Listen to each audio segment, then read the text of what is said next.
denied for business funding or approved for a low limit amount, it's typically not your credit score. It is your presentation to the underwriter. So today, I am going to take you through a full tutorial that is going to take you through step-by-step fundability audit. It's a fundability audit that you can do this week, right? So if you follow these steps, you will be closer to approvals than you actually think. So grab a notebook, get a pen. It's going to be packed. All right. So if you're ready to get started, just type the word audit in the chat. Another thing, if you're coming up under the sound of the replay, just feel free to DM me any questions because I stream on multiple platforms all at the same time. Also, if you're watching me on TikTok, Instagram, YouTube, LinkedIn, wherever, just go ahead and look into my bio and find goodies. I'm always happy to help. I'm always bearing gifts. Okay. So take advantage. All right, so what we're going to do today, we're going to talk about personal credit positioning, business risk and industry flags, business credibility, and consistency.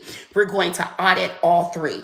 All right, this is what is needed just foundationally when you're looking to go for business funding. Okay, so by the end, you will have a checklist that will help you fix what to apply for, because a lot of us don't even know what's going on. We just know that we're getting denied and we don't know why. And this is the information that the underwriter is not going to share with you.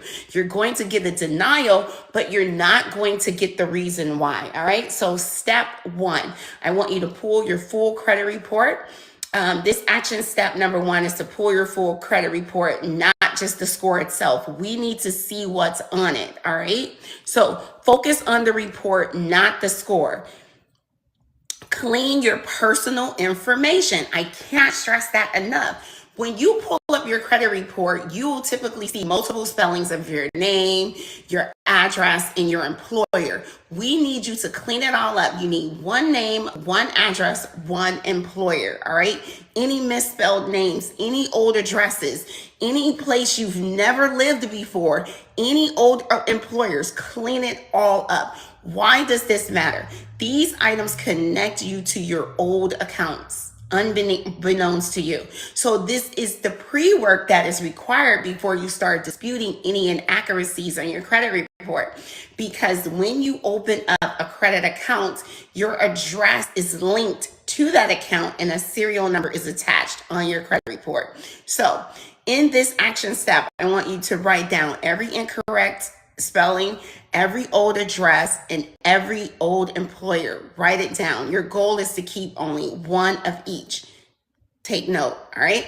So you also want to lower your utilization. Your credit utilization, a lot of us, we hear the percentage, and I'm not trying to be funny or patronize you in any kind of ways, but I need you to understand how to obtain an understanding of what 10% of your credit utilization is. First and foremost, a lot of us have the understanding and belief that 30% is the desk point. I am going to let you know that below 10%, so 9% or less, all right, is your goal. Why? Because you have the opportunity to gain up to 175 points with your credit utilization. So anything at 30% or below will not harm you, but it will not help you either. So getting it below the 10% will add more points and more credibility and strengthen your overall personal credit report, okay? So what is credit card utilization? It is the percentage that you are using on the available balance on your credit limit. How do we understand what 30% is of a credit card? So if you have $1,000 credit line limit and you are using $300, if you divide the $300, your credit card balance, by the credit card limit, it will spit out a number, which will be 30. Again, that example is $1,000 credit card limit with a $300 credit card balance. $300 divided by the $1,000 will give you the 30%. All right. What to do if you have high credit card utilization? You want to pay it down immediately. If you can shift and start splitting the balance amongst all the credit cards, because I'm guilty of it too. I have like one or two favorite credit cards that I like to use. All right. So start spreading the love. Okay. Spread the love across the credit cards and understand that once you hit that 30%, your credit score is going to go down. So make multiple payments within 1 month to help you understand your credit card report date. If you don't see statement date on the statement itself, give the creditor, the lender a call. Ask them, what is my bill print date? When is the date that you report the balance that's owed on my credit report? Make sure that before that credit report date, you have paid down that credit card utilization, okay? All right, if you can't pay it down fully, I want you to focus on the credit card with the highest credit card utilization, okay? Start paying this stuff down, because people think that it's your overall credit card utilization that is causing or making up that 30%. It's each credit card. Each credit card need to be below the 30%. Another thing that's a fallacy is thinking you can get credit trade lines that will reduce the overall credit utilization on the credit report. You need to understand, depending on how much you owe, you'll need like $100,000, $200,000 credit line, and that's very, very expensive, okay? In order for you to reduce your overall credit limit. So do not fall victim to people selling trade lines, all right? All right, utilization changes can shift your credit score. It's the easiest way to boost yourself up 100, 150 points.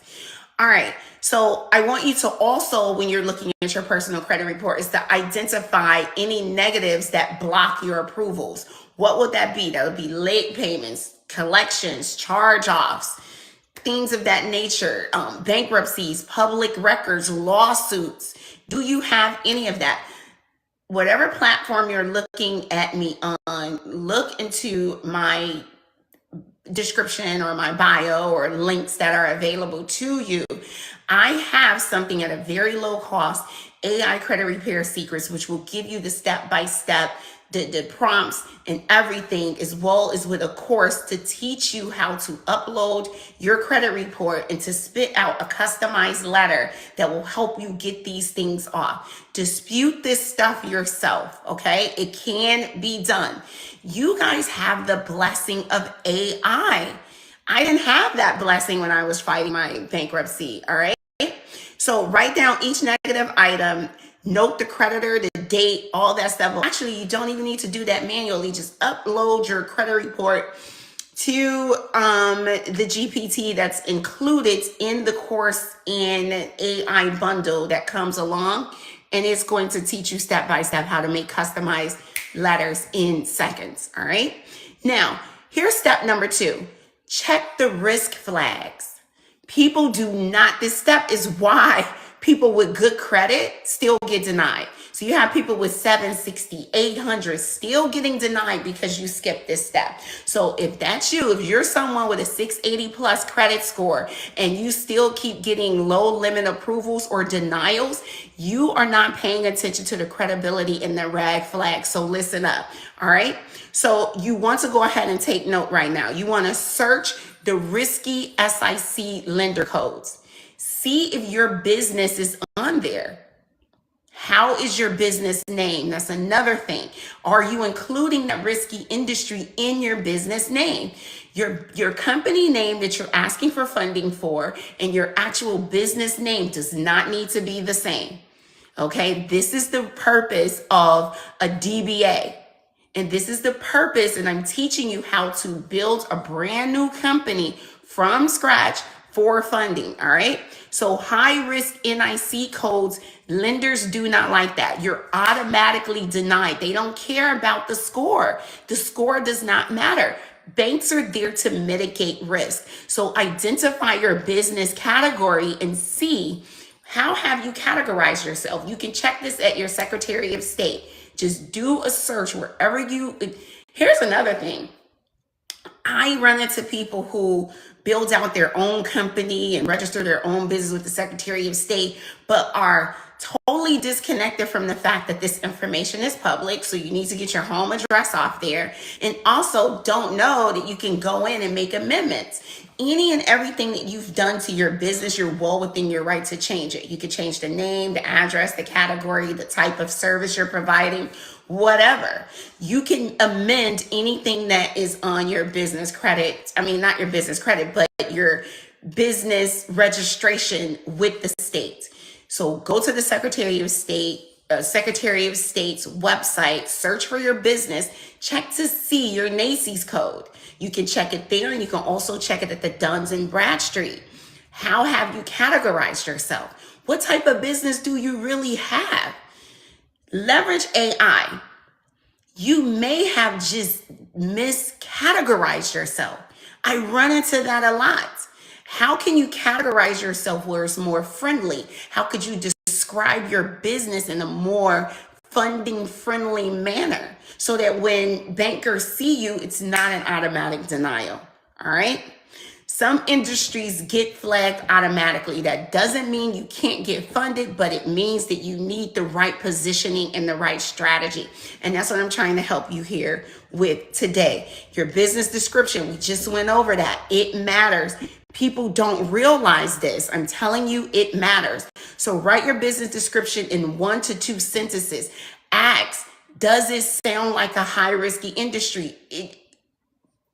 Type it into ChatGTP and tell it to take the role as a business banking consultant and to tell you how is my business being viewed by bankers and if you can make it better so it's not as risky, okay?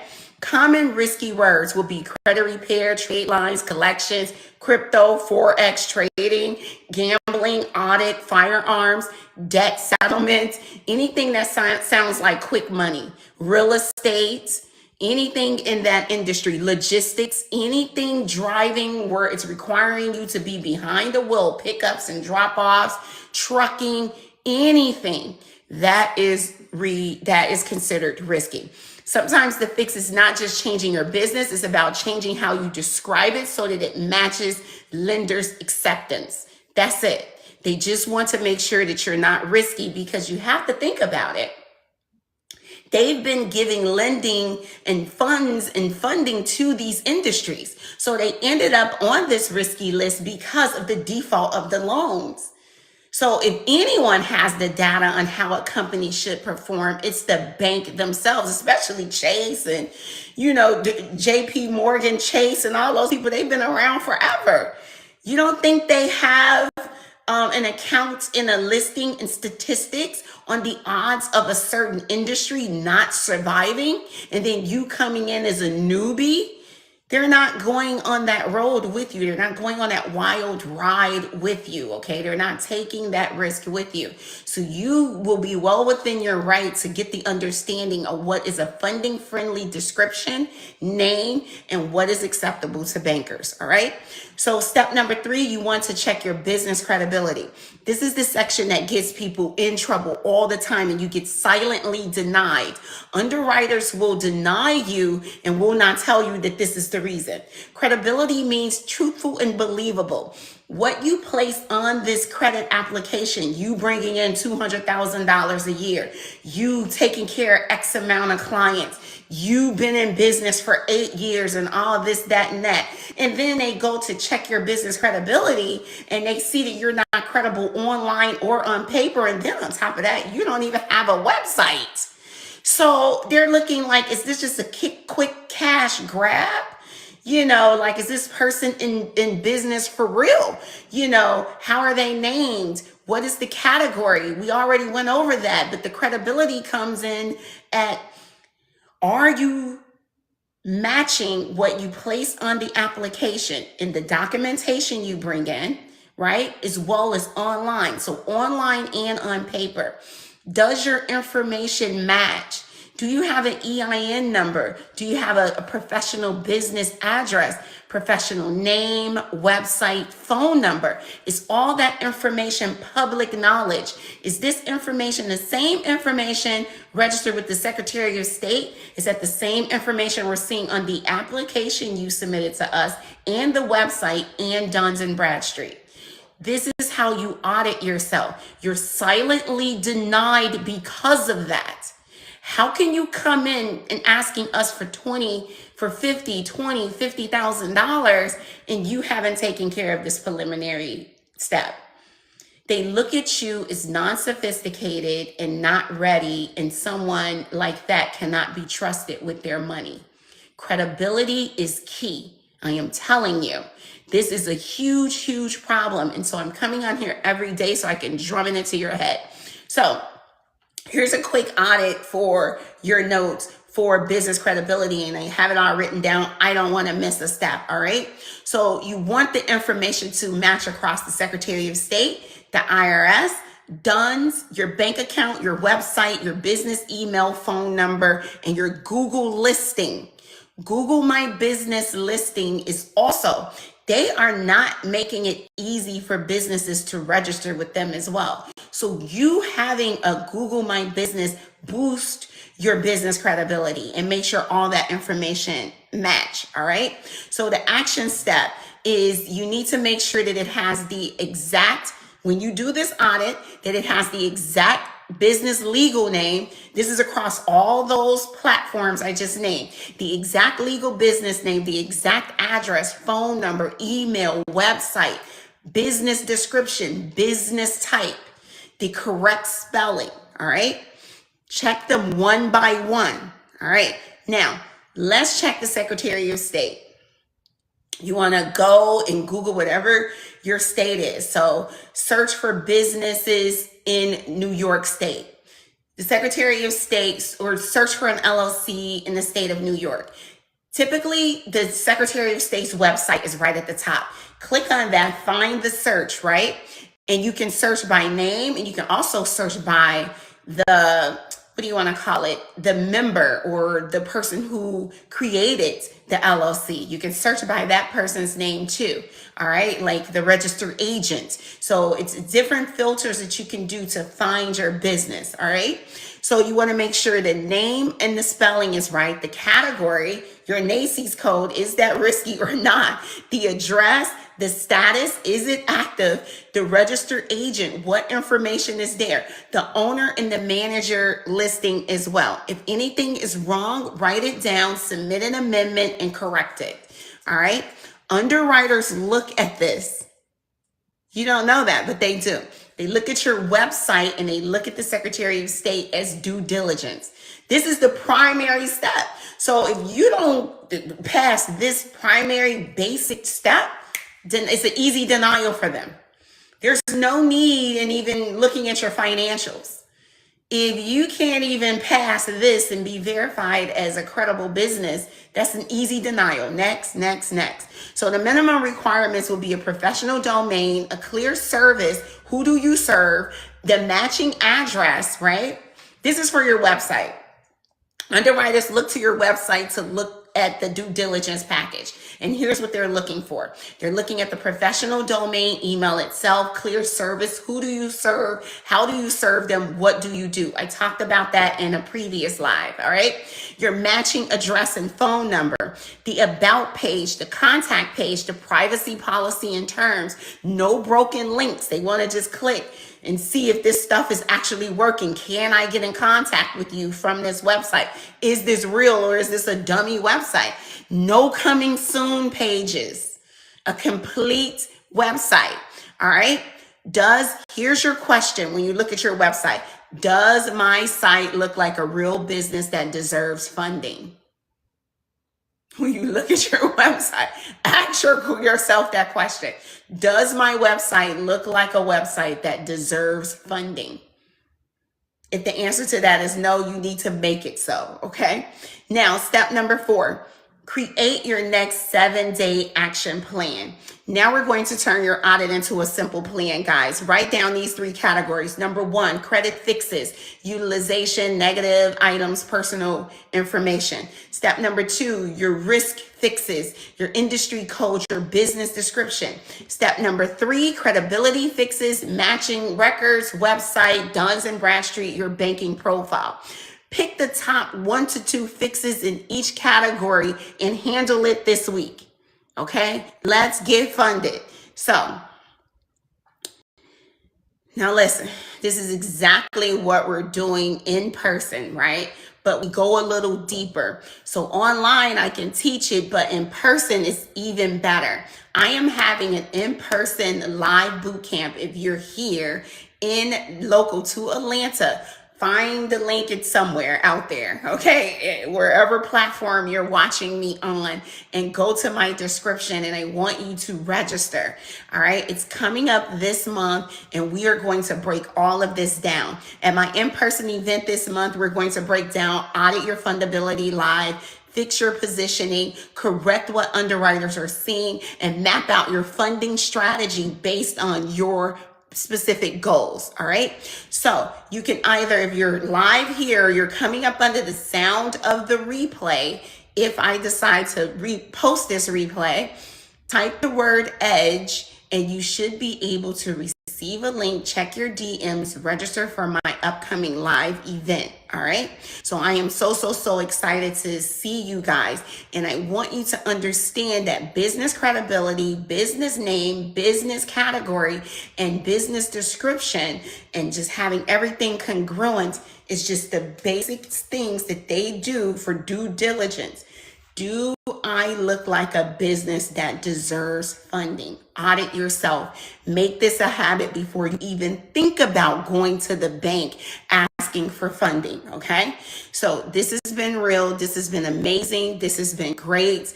Be amazing. Be great. Drop EDGE, and I'll see you live in Atlanta. Look to my link trees and all that stuff that's in my bio, and look for freebies. I love you guys. Thank you for sharing in my journey. Be amazing.